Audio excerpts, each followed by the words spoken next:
Hi everyone. Okay, I swear this comic did not want to be reviewed like with everything happening. Like there was that delay in actually getting to it, and then once I did get my hands on it, there, things got just so freaking busy that I just couldn't do a review until it was like pretty late. So, that's why there was no video last week. At first I was like, well, maybe if I like record and I like do the editing fast and span of like 2 days, I could have it up on Friday. But then stuff happened and I couldn't have it up on Friday because I had not still like recorded anything yet. But we're finally here and I'm just gonna get right on this since there was already a delay in getting to this issue. But yeah, I'm just gonna get to it. But yeah, I love how Eggman is literally a big presence in 2 out of 3 of these covers, and how one of them has Tails flying everybody away, like the third cover with Sonic hauling Kit around. I'm not very interested in the second cover. It's just a selfie looking image that doesn't have much to do with the story, other than the characters that are in it, and even then it doesn't have Kit in it.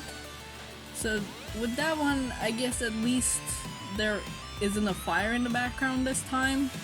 So yeah, it's just selfie looking, but I think this first one is my favorite. I think it's pretty movie poster looking. We're right back where we left off. The heroes are in trouble, Sonic's hurt, and Metal is here along with like every other surviving badnik in the area. I like that Belle has her eyes glow a bit and she's kind of like in the shadows right now. I like that detail about her. I hope that other artists end up doing this too when she's like shadowed, because it's a neat detail. Metal like charges up and is ready for an attack, and Tails saves Kit in the nick of time as they all get out of the way. Kit doesn't even know what's going on, he literally just woke up. But yeah, he was like still in the seat, and the seat is now exploded, so basically if Tails didn't get Kit out of the way, he would have been in a bit of trouble. I'm pretty sure that he's like Surge in the way that he can't really get hurt, but nobody else knows that. Otherwise they'd also know that Surge isn't gone.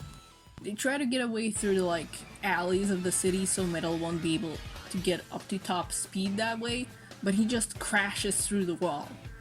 I really love this. I always felt like when it comes to the way Metal moves, he's been the most intimidating in animation, like the OVA and the Mania Adventure shorts, which makes sense. Animation is a medium all about movement, but the artwork here is so good and has such a nice flow to it that it's really been capturing the kind of fast and intimidating movement that Metal has as a threat.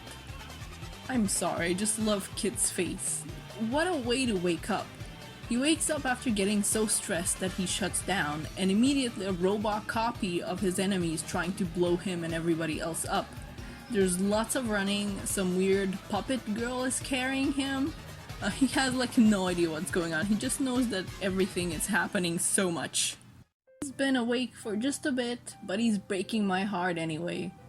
He tried to get away, but Belle stops him by kind of flopping on him, and Tails, having some sort of context for his trauma, is trying to reassure him, but Kid is just so scared about how mad Surge will be at him because he's been away too long. Like, if they told him she died, I think he'd know she didn't, since he saw her survive getting crushed before. So he knows she's okay, I think. It's not a matter of, oh, I gotta make sure she's okay.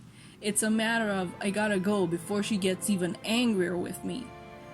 I really, really love how, as Tails is reassuring him that nobody will hurt him, he's also stood in a way where he's kinda, like, shielding Kit from Sonic.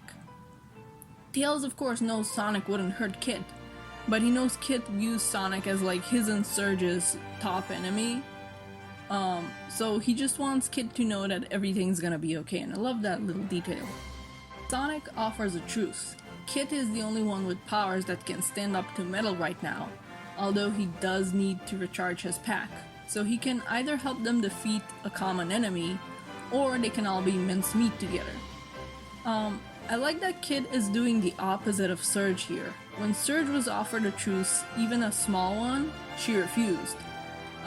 But Kit, while still showing some hesitation, accepts it, so I like the showcase in the difference between them here. Bell breaks the pipes of like a water reservoir, and that's perfect for Kit. I love how he kinda looks sinister here, even though he's happy to have his weapon back. I know it's because of the shadowed eyes here, but I think it's a nice reminder that Kit is still pretty dangerous with his weapon.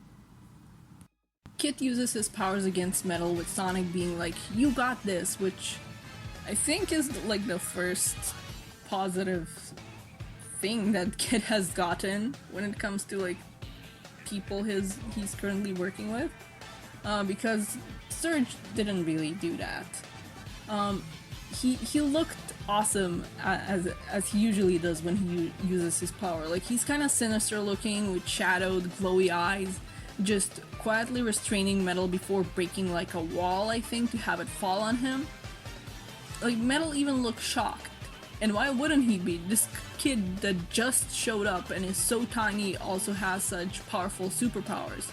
And like, again, Surge and Kid just showed up, so he doesn't even have any like data on them and like who they are and what they can do.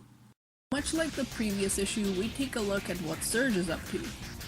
She's still at what's probably the lowest level of the city, where all the garbage and debris goes, so there's a big wall of it. Like, there's just piles of garbage.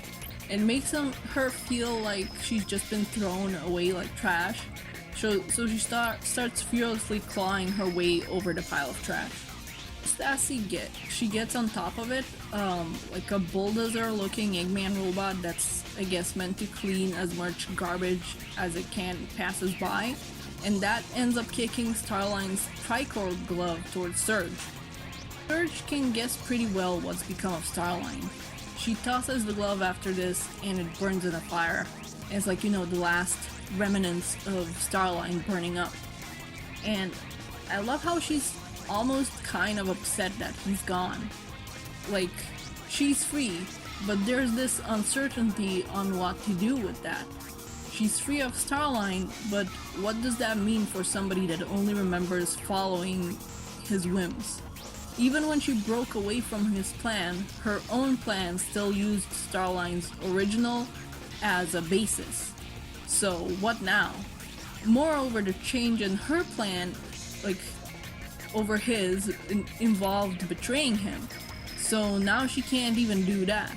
She's free, but she doesn't get revenge. So it's kind of like, even when it comes to him dying, she doesn't get to do what she wants. So she's like, you know, free, but doesn't really know what that entails and what she's gonna do. And, you know, the one thing that she wanted to do in her plan is now out of reach. She gets out from the garbage chute and grabs Cubot, who was right in front of it. She's trying to find a weapon for herself, I guess, as a way to further better herself in the threat department. She finds this thing that Eggman's been working on, called the Dynamo Cage. It's meant to harness energy from wisps, and I guess absorb them the way Sonic does. Except, unlike with Sonic, this'll make them give energy even if they don't want to. Now, spoiler alert if you haven't seen the covers that were released for upcoming stories in the comics, but I guess this is why Surge will end up fighting Whisper. She's gonna try and go after her wisps. Cubot does try to tell her that there's probably still some bugs to be worked out with the weapon, but she doesn't listen. So I wonder what will come of that. Like, will it be bad for her or bad for the wisps? I guess we'll see. We switch back to the heroes again. They've gotten further away from the center of the city, And I'm posting this panel because I want to admire the environment and art here a bit. I don't know how noticeable it is, but I love this effect used on the background here. How the line art has been multiplied into blue and red and moved a bit on the sides, so it's outside the actual line art. It's a nice effect. It goes well with the changing time of day, and it reminds me of like old comics. Like, you know, the way they'd be printed back in the day, and how sometimes like the RGB layers would end up misaligned during printing, so you'd kind of get an effect like this. Except, of course, it also happened with the colors as well, but it still evokes that kind of effect, and I really love it. Metal gets out from like under the buildings on like the horizon and makes a beeline for Sonic, but Bell gets in his way. I know I just gushed about this, but I really love that misaligned line art effect being used to add something a little extra to the lighting on the characters. And Metal just slaps Bell out of the way. This is her first time actually facing a Metal that's focused on his objective of taking Sonic down. So I guess she was naive enough not to expect something like this. And this is where the cracks in her save and reform Badnik's plan come in. Yes, she helped Metal before, but he works for Eggman. He has clear objectives for him that he wants to complete. Even though she's another robot that Eggman built, technically, that's not gonna save her or have him listen to her. Like, no amount of being nice to him is gonna have him change and decide to go against his programming. And I think that counts for a lot of the other Eggman robots too, so I'm not sure what Belle's gonna like do with the purpose that she set out for herself. Sonic didn't take well to that, of course, and it looked like he was gonna have to have a showdown with Metal despite his injured leg. But there's an explosion at the main tower, and Metal has to have that be his priority instead. Daddy dearest. That is horrifying, I'm sorry. Like, all I can think of at that line is Eggman being like, "Cubot, what did I tell you? No more wire hangers." If you get that reference and are equally horrified, I'm sorry. That explosion I mentioned was, of course, Surge. The Dynamo Cage also amplifies her own power, I think, which is cool. Though, when I see like those glowy wires and orbs and stuff, I can't help but think back on like 90s and early 2000s like action figures and toys based on superheroes and stuff. Like, we sure loved our glowy stuff back then. It's cool. And it'd be cool if Surge had some kind of figurine in general, but like a glowing one with the Dynamo Cage would be nice. It just, you know, pipe dreams. I don't think that they're gonna make figurines of the comic characters, but you know, it's nice to dream and imagine how it'd look like. But that's the end of this issue. I actually don't know if next issue we'll see her try to get Eggman, or if we'll just see her like make her way out of here and disappear. Maybe Eggman will defeat her, and that's when she'll decide to go after the Wisps. I have no idea, but I'm looking forward to seeing what happens. I'm pretty sure that next story will be her starting to go after Whisper and that like fight they're gonna have, and I'm curious as to what's gonna happen. And I think at this point Tangle has gone out in like the world to try and find Whisper, so I don't know if she's like gonna pop in to help her, or if this will be like Whisper having to try to face Surge on her own. Maybe the danger of the situation will convince her that it's okay to not be alone, and that she can have Tangle at least with her. So yeah, I'm excited as to where this story will go and what will happen with Kit. Will he see that Surge is there?